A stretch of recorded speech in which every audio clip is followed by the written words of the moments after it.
হঠাৎ করেই উত্তাল জাতীয় রাজনীতিতে তোলপাড়। বিষয় শাহজালাল বিজ্ঞান ও প্রযুক্তি বিশ্ববিদ্যালয়ের ছাত্র সংসদ নির্বাচন। তারেক জিয়ার ভুলে, তারেক জিয়ার খায়েশে, তারেক জিয়া তার নিজের মান সম্মান রক্ষা করার ব্যর্থ চেষ্টা করতে যে জাতীয় নির্বাচন স্থগিত করে দেওয়ার উপক্রম করেছে। সাকসু নির্বাচন কোর্ট স্টে করে জাতীয় নির্বাচন তো স্টে হয়ে যাবে এরকম। তারেক জিয়া কি আসলে সিলেট যেতে পারবেন? Is it possible? না, আমার মনে হয় না। দর্শক, খবর যেটা শুনতে পাচ্ছি, তারেক জিয়া তার মেকানিজম ব্যবহার করে সাকসু নির্বাচন যদি স্থগিত করতে পারে। শিবির অবশ্য সিরিয়াস, জেগে উঠেছে। শিবির সজাগ, শিবির উত্তেজিত। কোনোভাবে সাকসু নির্বাচন বানচাল এটা শিবির মানবে না। এটা অসম্ভব, এটা হতে দেয়া যাবে না। ডাকসু মানবে না, ছাত্র সমাজ মানবে না। যদি লন্ডন ফেরত তারেক জিয়া তার ব্যর্থতা ঢাকার জন্য সাকসু নির্বাচন ষড়যন্ত্র করে, তারেকের ষড়যন্ত্রে যদি সাকসু নির্বাচন বন্ধ হয়, তাহলে আমরা খবর পাচ্ছি ছাত্র জনতা সিলেট বিমানবন্দর, রেলপথ, সড়কপথ সব অবরোধ করে সিলেট অচল করে দিতে পারে এবং তারেক রহমানের সিলেট যাওয়া বন্ধ করে দিতে পারে। আমি স্পষ্ট করে বলছি এবং প্রেডিকশন করছি, সাকসু নির্বাচন না হলে 12 তারিখ জাতীয় নির্বাচন হবে না। 12 তারিখ জাতীয় নির্বাচন হবে কি হবে না, এই বিষয়ে যথেষ্ট কনফিউশন রয়েছে। এটা মোটেও নিশ্চিতভাবে বলা যায় না। কারণ এই নির্বাচন বন্ধ করার ষড়যন্ত্র করছে কে? বিএনপি, তারেক রহমান। কারণ কি? কারণ তারা তাদের পরাজয় দেখছে। তারেক রহমান দিল্লির গ্রিন সিগন্যাল নিয়ে, ভারতের গ্রিন সিগন্যাল নিয়ে দেশে ফিরলেন, কিন্তু দেখা যাচ্ছে যে না, ভোট কারচুপি করে ভারত বা কোনো শক্তি তারেক রহমানকে জিতিয়ে দিতে পারছে না। জামায়াত এনসিবির সজাগ দৃষ্টির কারণে, জামায়াত এনসিবির স্মার্ট পলিটিক্সের কারণে সম্ভব হচ্ছে না। এই জায়গায় দর্শক, এই জায়গায় অবস্থা ভিন্ন দিকে যাচ্ছে। বিএনপি পুরো নির্বাচনেই বানচাল করার ষড়যন্ত্র করছে। তারেক জিয়াকে এবং বিএনপিকে দায় নিতে হবে। এই সাকসু নির্বাচন থেকে মনে রাখবেন, জাতীয় নির্বাচন স্থগিত হওয়ার উপক্রম শুরু হয়েছে। সাকসু নির্বাচন হাইকোর্ট স্থগিত করে দিয়েছে। 20 তারিখ নির্বাচন হলে সমস্যাটা কি? একটা বিশ্ববিদ্যালয়ের ভেতরে নির্বাচন, বিশ্ববিদ্যালয়ের ছাত্র দলও নির্বাচন চায়। শুধু নির্বাচন চায় না, তারেক জিয়ার দালাল, পালিত দালাল, শিক্ষক নামের কিছু কুলাঙ্গার বিএনপি পন্থী সাংবাদিককে প্রশ্ন করলে উত্তর দিতে পারে না। ওরা বলছে যে আমরা নির্বাচনের দায়িত্ব পালন করব না, কিন্তু শিক্ষার্থীরা চাচ্ছে, প্রশাসন চাচ্ছে, সরকার অনুমতি দিয়ে দিয়েছে, নির্বাচন কমিশন বলেছে সমস্যা নাই। কিন্তু যত সমস্যা তারেক জিয়ার। বাংলাদেশের রাজনীতির এই মুহূর্তে সবচেয়ে বড় দুষ্কৃতিকারী তারেক রহমান, রাজনীতির ষড়যন্ত্রকারী তারেক রহমান। গত 17 বছরে তারেক জিয়ার শিক্ষা হয়নি যে উল্টা পাল্টা করলে পরিণতি কি হতে পারে। আবার তারেক জিয়ার সম্ভবত লন্ডনে ব্যাক করতে হবে। কারণ তারেক রহমান ভেবেছিলেন যে আমরা ক্ষমতা আসতে পারবো না, 12 তারিখ নির্বাচন বানচাল করে দিই, আমাদের মনে হয় লাভ না, আপনাদের লাভ না। 12 তারিখ নির্বাচন বানচাল হলে চাঁদাবাজদের ধরা শুরু হবে, চাঁদাবাজির বিরুদ্ধে অভিযান শুরু হবে। আর চাঁদাবাজির বিরুদ্ধে অভিযান শুরু হলে তারেক রহমানকে দেশ ছেড়ে আবার লন্ডনে যেতে হবে। দর্শক, ছাত্রদল মব করে তারেক রহমান তার মেকানিজম ব্যবহার করে হাইকোর্টের মাধ্যমে, দেখেন এই হাইকোর্ট কিন্তু ডাকসু নির্বাচন স্থগিত করিয়েছিল, কিন্তু ষড়যন্ত্র কিন্তু সফল হয়নি। তা বাংলাদেশে সাকসু নির্বাচন নিয়ে ষড়যন্ত্র সফল হবে না। সাকসু নির্বাচন বন্ধ করাতে যে, এটা কেন যে তারেক জিয়ার যদি সিলেট সফর না থাকতো তাহলে হয়তো বা তারেক এত সিরিয়াস হতো না সাকসু বন্ধ করানোর ক্ষেত্রে। কিন্তু ছাত্রদল গোহারা হারার পর সিলেটে যাবেন, সিলেটে তো লোক পাবে না। সিলেটের মানুষ হাসাহাসি করবে, আসছে লন্ডনই তারেক, তার দল ধইঞ্চা জিততে পারে না, সিলেটে আসছে। এই লজ্জা থেকে বাঁচার জন্য তারেক রহমান ষড়যন্ত্র করছে। কিন্তু তারেক রহমানের সফর যদি বরিশালে হতো, তাহলে এই বিষয় নিয়ে এত সিরিয়াস তারা হতো না। বিএনপির অবস্থা ভালো দেখছি না। আমি একটা কথা বিএনপির ক্ষেত্রে আগেই বলেছি যে ভারত যার বন্ধু তার শত্রু প্রয়োজন হয় না। এখানে বিএনপির বন্ধু এখন ভারত, বিএনপির ভরসা দিল্লি, দিল্লির ভরসা বিএনপি, দিল্লির ভরসা তারেক, তারেকও না খালেদা পুত্র তারেক, এই ভাষা ব্যবহার করেছে, দিল্লির ভরসা। অতএব দিল্লি যার বন্ধু তার ধ্বংস যে কিভাবে হয় এটা হাসিনাকে দেখেই তো আমরা বুঝেছি। এরপর তো আর কিছু বাকি থাকে না। হাসিনাই তো এক্সাম্পল যে দিল্লির সাথে বন্ধুত্বের ফল বাংলাদেশে কি হতে পারে। বিএনপি আবার সেই পথে যাচ্ছে, অতএব বিএনপির ধ্বংস অনিবার্য। তো দর্শক, এই জায়গায় শিবির, এনসিপি তারা আঙ্গুল চুষবে, এরকম নির্বাচন বন্ধ করে দিবে, তার মন মতো করে তারেক জিয়ার জন্য নির্বাচন বন্ধ করে পরিস্থিতি সাজাবে। আর এনসিপি এবং ছাত্র শিবির তারা আঙ্গুল চুষবে, ছাত্র নেতারা, নির্বাচিত ছাত্র নেতারা না, তারা যা করবে তার ফলে নির্বাচন হয় কিনা সেটাই সন্দেহ আছে। এবং নির্বাচন না হলে তারেক কেবল লন্ডনে যেতে হবে। হঠাৎ করে একদিন শুনবেন যে বলছে যে বুকে ব্যথা, ডাক্তার দেখাইতে লন্ডনে যাই, আর আসবে না। বিএনপি ধ্বংসের দিকে যাচ্ছে। গণতন্ত্র হত্যা করে, গণতন্ত্রের পথ অবরুদ্ধ করে বিএনপি তাদের পায়ে রাজনৈতিকভাবে নিজেরা কুড়াল মারল। এর ফল বিএনপিকে পেতে হবে। দেখেন, চরমোনাই জামাত জোট থেকে সরে গিয়েছে এবং এর মধ্য দিয়ে চরমোনাই কার্যত নির্বাচনী রেস থেকেই ছিটকে পড়েছে। এখন চরমোনাই কেন সরে গিয়েছে এবং চরমোনাই বিএনপির বিরুদ্ধে বলা বন্ধ করে দিয়েছে? বিএনপির সাথে চরমোনাই ভালো ডলাডলি আছে। এই জায়গায় হতে পারে যে চরমোনাই জানে যে তারা জোট থেকে সরে যে আলাদাভাবে নির্বাচন করলে একদম অপ্রাসঙ্গিক হয়ে যাবে, 2% ভোটও পাবে না। এর মানে চরমোনাই একটা বিশ্বাস হয়তো বা আছে বা কোনোভাবে সিগন্যাল পেয়েছে যে নির্বাচনই হবে না, জোট করে লাভটা কি?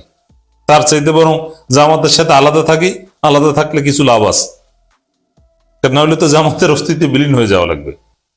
জামাত বিরোধীদের মধ্য দিয়েই তো বাংলাদেশের রাজনীতিতে আমাদের প্রাসঙ্গিকতা। চরমোনাই জোট থেকে হয়তোবা নির্বাচন হবে না এরকম কোন ধারণা থেকেও সরে যেয়ে থাকতে পারে। এবং যদি শেষ পর্যন্ত সাকষ্য নির্বাচনের ধারাবাহিকতায় জাতীয় নির্বাচন স্থগিত হয়, এর পুরো দায় বিএনপিকে এবং তারেক রহমানকে দিতে হবে। এবং শুধু দায় না, এরপরে যখন জনতার চাপে, ছাত্র জনতার চাপে দেখবেন চান্দাবাজ ধরা হচ্ছে, তখন বুঝবে বিএনপি কত ধানে কত চান। জাতীয় নির্বাচন না হলে খুব দ্রুত 12 তারিখ জাতীয় নির্বাচন না হলেও গণভোট হবে। আমার বিশ্বাস গণভোটটা হয়ে যাবে। তো গণভোট হলে তো 72 সংবিধান জয় বাংলা। ইউনূস নিজেই তারপর গণভোটের বৈধতা নিয়ে সংস্কার বাস্তবায়ন করে ফেলবে। এবং গণভোট হলে কিছুদিন পরেই স্থানীয় সরকার নির্বাচন শুরু হবে। আর স্থানীয় সরকার নির্বাচন শুরু হলে বিএনপি পালানোর জায়গা পাবে না। ছাত্রদল, বিএনপি ছাত্র উইং, তারা নির্বাচন কমিশন ঘেরাও করতেছে। এর 3টা দাবিতে তারা ঘেরাও করে রেখেছে। একটা হচ্ছে পোস্টাল ব্যালট সংক্রান্ত বিষয়ে নির্বাচন কমিশন পক্ষপাত দুষ্ট এবং প্রশ্নবিদ্ধ সিদ্ধান্ত নিয়েছে। তার মানে প্রবাসীদের ভোটাধিকার বাতিল করো, যা নির্বাচন প্রক্রিয়ায় নিরপেক্ষতা নিয়ে গুরুতর সন্দেহ। এবং 2 নম্বর হচ্ছে একটি রাজনৈতিক দলের চাপে দায়িত্বশীল ও যৌক্তিক সিদ্ধান্তের পরিবর্তে হটকারী সিদ্ধান্ত গ্রহণ করতেছে। আমি বুঝলাম এটা কি। আরটা হচ্ছে সেই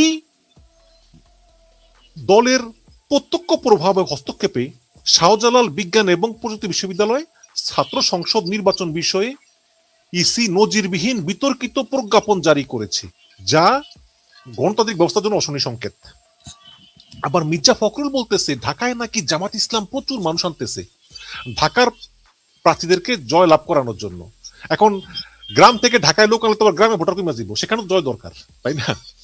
এবং ফখরুল সাহেব বলতেছে যে বিকাশ নাম্বার, নগদ নাম্বার, এসব নাম্বার নাকি জামাতের লোকজন নিচ্ছে জনগণের কাছ থেকে টাকা দেওয়ার জন্য। এই সব মিলিয়ে আপনি আসলে এই যে বিএনপির এই অস্থিরতা, এটাকে আপনি কিভাবে দেখছেন?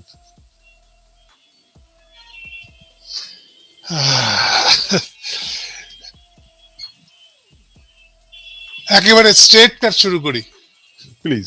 কথা ঘুরে ফিরে বলে লাভ নাই। আমি মনে করি পুরো ঘটনাটাকে এভাবে জটিল জটলা পাকায় ফেলার জন্য দায়ী ইউনূস সাহেব। কেন? আপনার নিশ্চয়ই আমার কথা শুনে মনে হচ্ছে আবার কোন জায়গায় আসলাম। দেখেন, বিএনপির আজকের এই যে অস্থিরতাটা, এই যে আমি আমার হেডলাইনে দেখেন, একদিকে দেখেন এই অস্থিরতা, আর একদিকে দেখেন যে এই বাইরে এলো জামাত ইসলাম ইউনূস সাহেবের সাথে কথা বললে। এই দুটোর মধ্যে মিল খুঁজে পান? না, পাই না। এই দুটোর মধ্যেই তো মিলটা, আসল মিলটা তো ওখানে।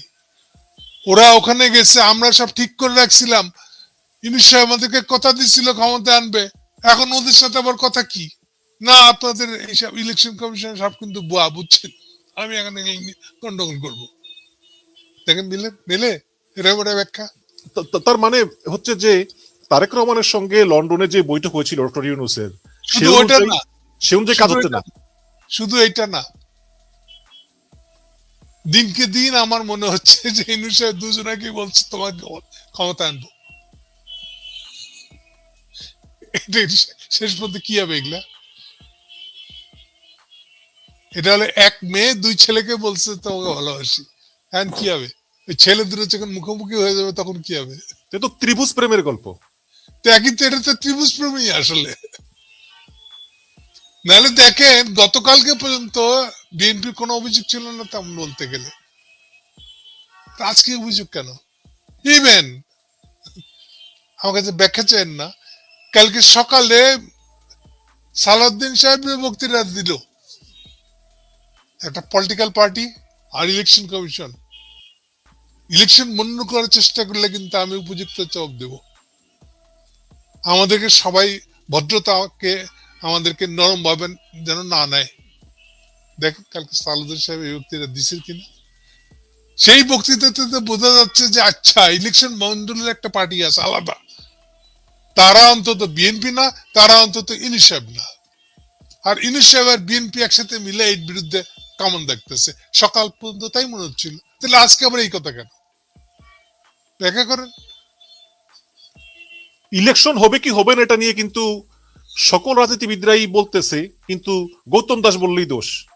ইয়াস, বলতে পারেন।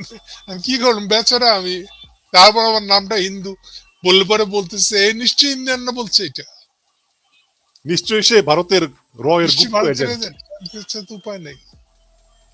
কিন্তু এই যে এনিওয়ে ভুলে যাবেন না, কিন্তু আমি আপনার প্রশ্নের উত্তর দিয়েছি, কিন্তু প্রথমে কাকে দায়ী করে ওটা মনে রাখবেন। হ্যাঁ, তারপরে হ্যাঁ হ্যাঁ, আপনি প্রথমে দায়ী বলেছেন ইউনূস সাহেব, তার মানে আপনি বলতেছেন যে ইউনূস আমি সাহেব। বলছি ইউনূস সাহেবের হ্যান্ডলিং, ইউনূস সাহেবের আগানোর পদ্ধতি, কাজ করার পদ্ধতি, যা চিন্তা করেই করেন না কেন, এই পদ্ধতিটাই সমস্যা, গন্ডগোলটা তৈরি করেছে এবং ইউনূস সাহেব হয়তো দুজনকে আশা দিয়েছেন তোমাদের ক্ষমতায় আনবো।